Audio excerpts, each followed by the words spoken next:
भूमि प्रतापपुर दरबार शरीफ की स्थापना एक ऐसे आध्यात्मिक केंद्र के रूप में हुई जिसमें पावन वंश की विरासत बड़ी भूमिका निभाती है। हजरत देवानजी हजूर रहमतुल्लाह, हजरत अली अल्लाहु अलैहि वसल्लम से उनकी वंशावली शुरू होकर अनुकूल परिस्थिति में बंगाल में स्थापित हुई। सैयद खालिद अली आल हुसैनी साहब के परदादा खोका मियां नाम से विख्यात थे, जिन्हें एक निःशुल्क चिकित्सक और समाज सेवी के रूप में मिठासपूर्वक जाना जाता था। सैयद खालिद अली और आध्यात्मिक योगदान। सैयद खालिद साहब, जिन्हें श्रद्धालु आब्बा हजूर कहते हैं, अपने समय में एक करुणामयी, आध्यात्मिक और सामाजिक चिंतक व्यक्ति थे। उन्होंने लोगों के दुख और समस्या को गहराई से समझा और आधुनिक एवं पारंपरिक दोनों तरीकों से उनकी मदद की। कभी आशीर्वाद, कभी ताबीज, कभी आधुनिक चिकित्सक के पास भेजकर। इंसानों के प्रति उनकी सेवा निस्वार्थ थी।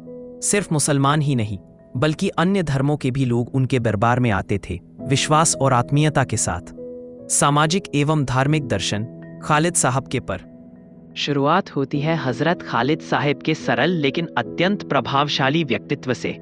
वे न केवल एक पीर, एक मार्गदर्शक या एक सामाजिक सेवक थे, बल्कि वे उन बिरले इंसानों में से एक थे जिनकी आस्था और सेवा भावना ने दिलों को जोड़ने का काम किया। उनका जीवन एक आदर्श की तरह था, सादगी से भरपूर लेकिन सोच में ऊंचा। वे हर इंसान को बिना किसी भेदभाव के अपनाते थे। न धर्म का बंधन, न जाति पाति का भेद, न ऊंच नीच की दीवार। लोग कहते हैं कि खालिद साहब के पास केवल इलाज नहीं, राहत भी मिलती थी। जो टूटे दिल के साथ आया वह उम्मीद लेकर लौटा, जो थके कंधों के साथ आया वह सुकून की हवा लेकर लौटा। सत्य और सहनशीलता। उनकी दरगाह पर आने वाले लोग सिर्फ एक चमत्कार नहीं, एक मानवीय स्पर्श के लिए आते थे। खालिद साहब ने ताबीज दिए, दुआएं दी और जब जरूरत पड़ी तो डॉक्टर। खालिद साहब के वंशज, जिन्होंने पारंपरिक सूफी मार्ग और सामाजिक दायित्व का संयोजन प्रस्तुत किया।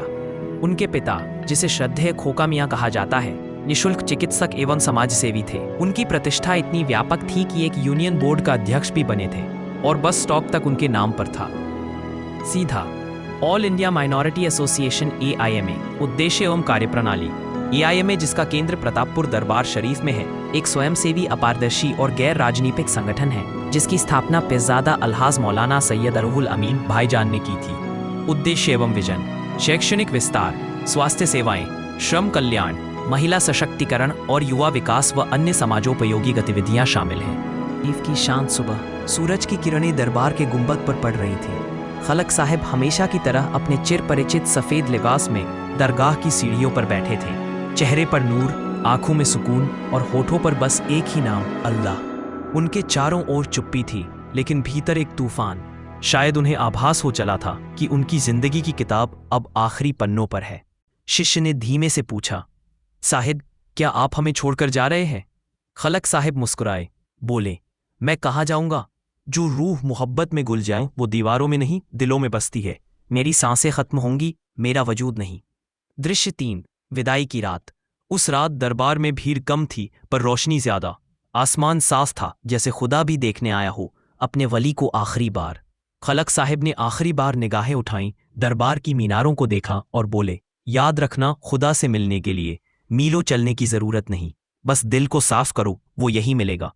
फिर उन्होंने आंखें बंद कर ली। सांस ने धीमे से पूछा, साहिब, क्या आप हमें छोड़कर जा रहे हैं? खलक साहब मुस्कुराए, बोले, मैं कहाँ जाऊंगा? जो रूह मोहब्बत में घुल जाए वो दीवारों में नहीं, दिलों में बसती है। मेरी सांसें खत्म होंगी,